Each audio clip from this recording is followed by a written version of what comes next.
Hey guys, pretty soon it's going to be time to collect your marigold seeds. Which one do you think is going to give you the better seeds?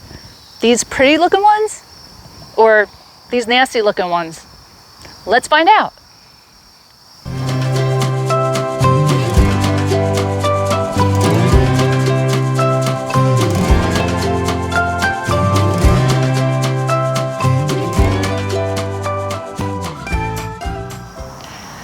Hi everyone, welcome to J&D Gardens. We're here in Garden West and it's getting to be that time of year again. It's almost the end of the summer with cooler temperatures at night and the days are getting shorter. Fall is just around the corner. And with that, it's becoming the end of the life cycle for our marigolds. Now, a marigold's life cycle is usually 3 to 4 months and they can last well into the fall. But that'll depend on when you plant them. We like to start our marigolds a lot earlier than others, sometime in late March so that we can get them in the ground early. If you saw our video on planting African marigolds, we actually got them in the ground early May. We'll leave a link to that video below.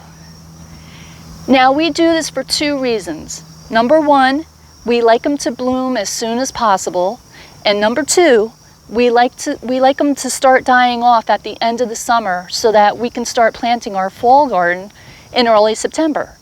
So actually, if you think about it, these marigolds have lasted us over 5 months. Not a bad job, guys.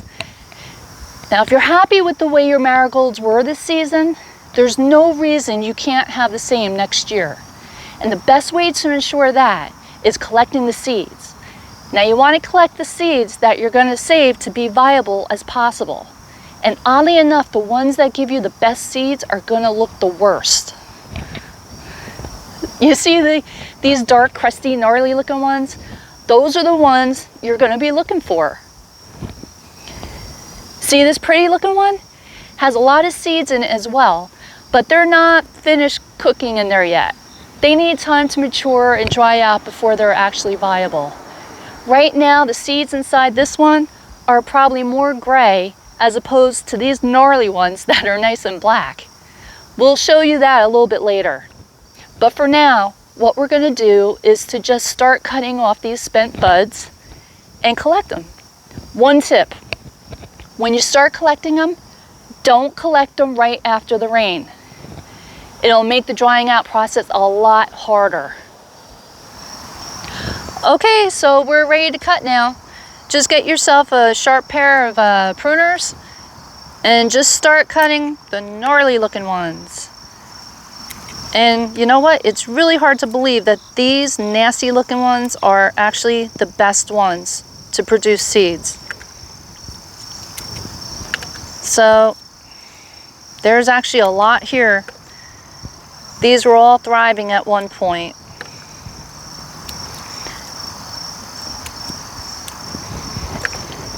And just get a bucket or something to collect them all in. And before you know it, you're basically done with that whole plant right there. Continue on. As you can see, I have quite a bit to do.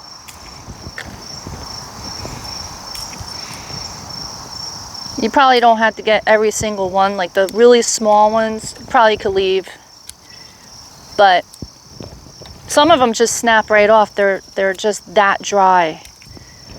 And that's okay because it makes it easier for us.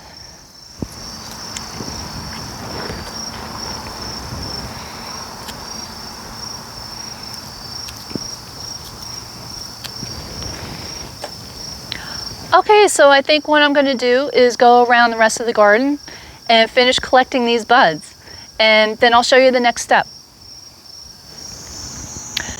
So once you have all of your collected buds, you're going to want to dry them out. Now, this is why I mentioned not to cut them when they're wet. You don't want any of them to start collecting mildew. So what we like to use are starter trays to lay them out in. Now, the good thing about using a starter tray is that this particular tray has ridges on the bottom so that it allows air circulation underneath the buds. We'll leave a link to these trays below.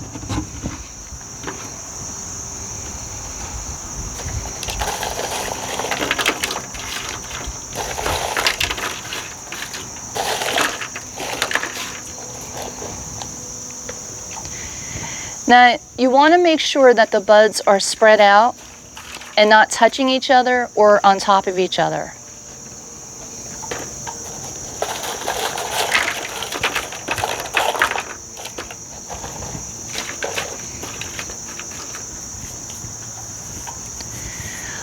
All right, so once you have them all laid out, you're going to want to let them dry for about 2 weeks or so before you start collecting the seeds.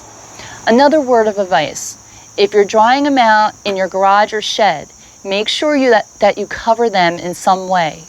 One year we left them drying out on our grow rack in the garage, and some critter got in there and chewed all the seeds. It was terrible. So what we now do is we use one of these dome covers and we poke holes in them, which allow air to get in there, but mainly to protect them from any hungry critters. All right, so we'll take a look at these in 2 weeks. Okay, so it's been about 2 weeks, and right now we have a bunch of buds that are nice and dry. And as you can tell, they look a little crusty, which is exactly what we're going for. See?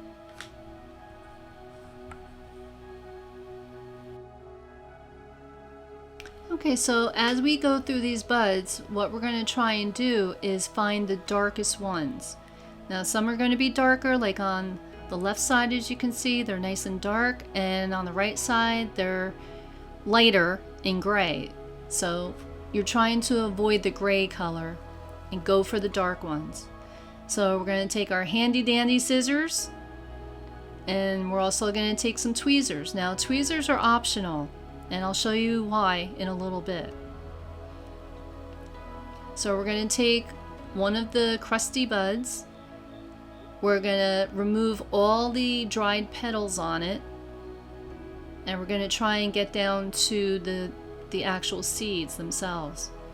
Now, there's an outer coating, and so what we do is, this is where it's optional. You don't have to use the tweezers if you don't want, but sometimes it's so delicate you don't want to disturb the seeds inside. Okay, so what you're looking for is nice dark seeds like this one. And you can remove the outer coating with your fingers. Sometimes you may disturb the seeds by doing that, but sometimes they're easy to grab, and other times that's when the tweezers come in handy. So like I said, the tweezers are optional. This one seems to be going a little bit easier than some. And there it is with the outer coating removed. Nice color. So another optional thing that you can do is to remove the fuzzies, as I call it, on top of the seeds, because you want to get down to the seeds. It's all about the seeds. You don't want anything distracting you from getting to the seeds. So what you do is you remove anything like the petals or the fuzzies on top. And we're going to try another one. See, we remove the dried petals. And then we're going to remove the outer coating. I chose not to use the tweezers this time because I think these were a little bit easier. It seems like the outer coating's coming off a little bit easier.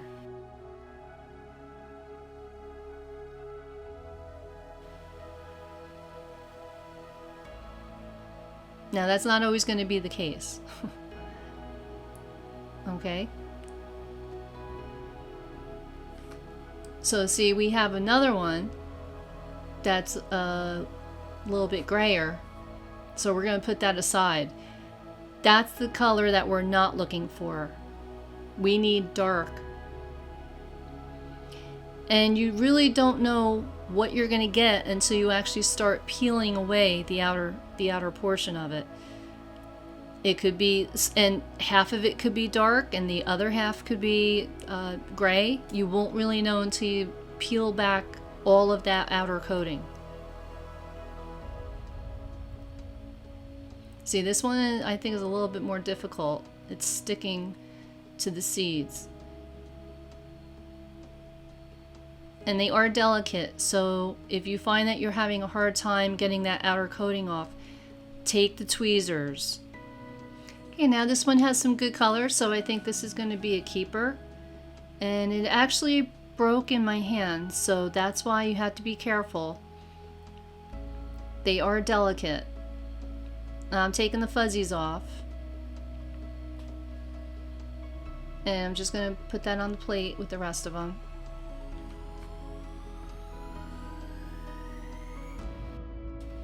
Okay, so I have a bunch of them actually collected, and now it's time to remove the seeds from the stem. This is actually a very easy process. You just kind of twist the stem as you're pulling up on the seeds. And see, that's the stem. That's going to get discarded. Here's another one. So you take the seeds off. They come off really easily. And then you have just the stem.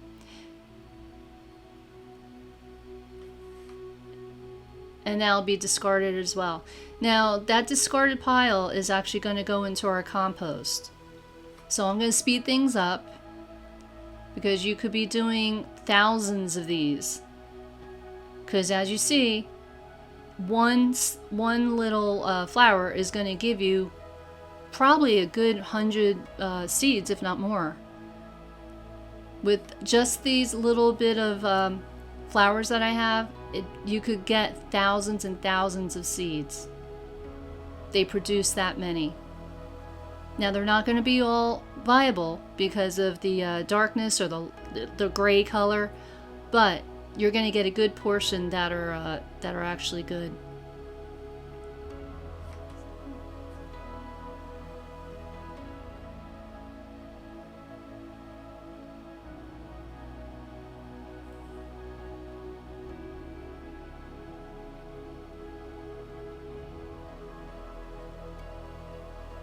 Okay, that's the last stem that we have.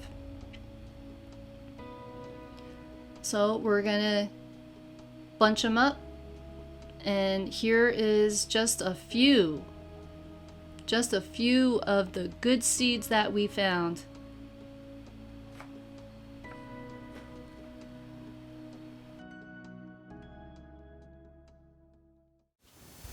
Okay, now that you've collected your seeds, what you want to do is store them. So you can use either a plastic baggie or you can use a paper envelope, your choice. Now, a bit of advice, if you're going to use the plastic baggie, make sure that your seeds are absolutely dry, because if there's any moisture on them whatsoever, it's going to go in the plastic baggie and it's going to collect moisture, and it will make your seeds soggy and mildewy, and you're going to have to discard them, and you don't want to do that. So what you do is you choose which either one you want to use, and then if you use the plastic baggie, don't forget to label, use a Sharpie, and if you use the paper envelope, you can use a pencil. Always label. Okay, so if you're the type of person that likes to know exactly how many seeds you have without having to count out 1,000 seeds, because you're probably giving them away to friends or family, or you maybe even be selling them.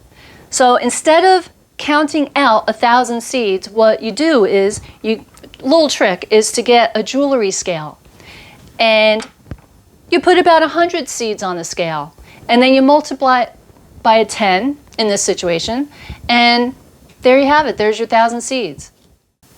Okay, so I hope you guys liked this video. I hope you found it informative. If you did, please leave us a comment. We'd love to hear from you. So be sure to hit like and subscribe and tell your friends, and don't forget to collect your seeds. So until next time, remember, yes, we can.